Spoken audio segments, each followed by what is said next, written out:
एक लक्षात घ्या, काल माननीय शरद पवार साहेबांनी जे सांगितलं आहे की निवडणुका हरल्यावर लोकसभेच्या लाडका भाऊ लाडकी बहीण, बरं का, लाडका छोटा भाऊ लाडका मोठा भाऊ, हे सगळं त्यांना आठवायला लागलं. विरोधकांनी टीका केलेली नाहीये. विरोधकांनी सरकारी पैशाचं आणि एकंदरीत या विषयाचं जे निवडणुकीसाठी राजकारण सुरू आहे त्याच्यावरती प्रश्नचिन्ह निर्माण केलेलं आहे. आता लाडक्या बहिणीला फक्त 1500 रुपये आणि लाडक्या भावांना मला वाटतं 12वी पास झालेल्यांना 6000 आणि पदवीधरांना 10,000. आमची अशी भूमिका आहे, खरी गरज लाडक्या बहिणीला आहे. ती घर चालवते, घरात भाऊ बेरोजगार, नवरा बेरोजगार, नोकऱ्या नाहीत. आज पाहिलं असेल एअर इंडियाच्या कार्यालयासमोर 2000 लोडरच्या जागा भरण्यासाठी 25,000 सुशिक्षित तरुणांची झुंबड उडाली. ही या महाराष्ट्राची स्थिती आहे. हे सगळे लाडके भाऊ आहेत. यांनाही 10,000 रुपये द्या आणि लाडक्या बहिणींच्या खात्यावर सुद्धा 10,000 रुपये टाका. 1500ने काय होतं हो? मुख्यमंत्र्यांचं घर चालेल का 1500 रुपयात?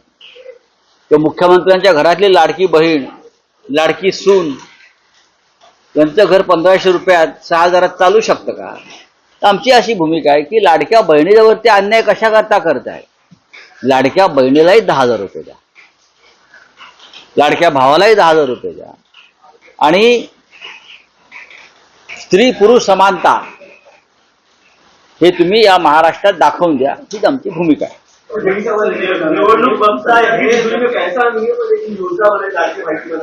देखिए, सरकार के ऊपर 8 लाख करोड़ का कर्जा है. 8 लाख करोड़ एक छोटी रकम नहीं है. और लोकसभा चुनाव हारने के बाद ये सरकार ने नई नई योजना जारी की. लाडली बहन वो मध्य प्रदेश का एक योजना का कॉपी किया है. अब लाडला भाई को अब दे रहे हैं, जो 12वीं पास है उसको 6,000 रुपया, और जो बेरोजगार ग्रेजुएट है उसको आप दे रहे हो 10,000 रुपया स्टाइपेंड, और लाडली बहन को सिर्फ 1500 रुपया. तो हमारी ये मांग है कि लाडली बहन को भी 10,000 रुपया दीजिए, तभी ये घर चलेगा उनका. और जो आत्महत्या चल रही है महाराष्ट्र में किसानों की, बेरोजगारों की, उस पर रोक लगे. सर, सरकार का एक सर्वे आया है, 1 महीने के बाद एक सर्वे आया, 7 बात ये है, और वहां पे भी महाविकास आघाड़ी आपकी जो है वो स्ट्रॉन्ग दिखाई दे रही है. किस तरीके से देखते हो? मैं क्या देखूंगा? ये लोकसभा चुनाव में हमें 10 सीटें भी नहीं मिलेंगी.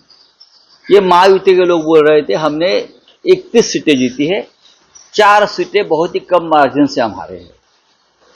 और विधानसभा चुनाव में भी महाविकास आघाड़ी, कांग्रेस, राष्ट्रवादी कांग्रेस शरद पवार साहब की और उद्धव ठाकरे साहब की नेतृत्व वाली शिवसेना, हम 280 सीटें जीतने जा रहे हैं.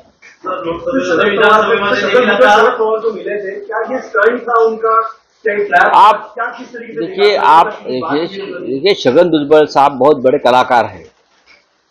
उसने फिल्मों में भी काम किया है, आपको पता है. बहुत बार अपना रंग रूप बदलकर एक नाट्य निर्माण करने में छगन भुजबल माहिर है. अभी भुजबल साहब क्यों गए, कैसे गए, उससे महाराष्ट्र की राजनीति में कैसा हंगामा हो गया, ये सबको पता है. लेकिन शरद पवार ये सबसे बड़े सम्राट है, नट सम्राट है, और उनको प्रतिष्ठा है देश के और महाराष्ट्र की राजनीति में. तो अभी सब देखते रहे, आगे आगे देखो होता है क्या. ये जो है यो महाराष्ट्र में फिरता रंगमंच होता है, मोबाइल स्टेज घूमता रहता है. वैसे ये छगन भुजबल जैसे जो लोग है, नेता है, वो फिरता रंगमंच के कलाकार है. तर लोकसभेनंतर आता विधानसभेच्या जागेसाठी फॉर्म्युला ठरलाय शिवसेनेचा आपला. असं काही ठरलेलं नाहीये. असं काहीही ठरलेलं नाही. हे चुकीची माहिती आहे. आम्ही 288 जागांचं असेसमेंट करतो आहोत. राष्ट्रवादी काँग्रेस हे सुद्धा 288 जागावर चाचपणी अभ्यास करतात. आणि काँग्रेस पक्ष सुद्धा 288 जागांचा अभ्यास करतो. हा अभ्यास तिघांचाही पूर्ण झाल्यावरती आम्ही तिघे एकत्र बसू आणि त्यानंतर आम्ही ठरवू की कोणी कुठे किती कशा जागा लढायच्या आणि जो जिंकेल त्यालाच ती जागा मिळेल. हे आमचं सूत्र आहे जे लोकसभेला होतं.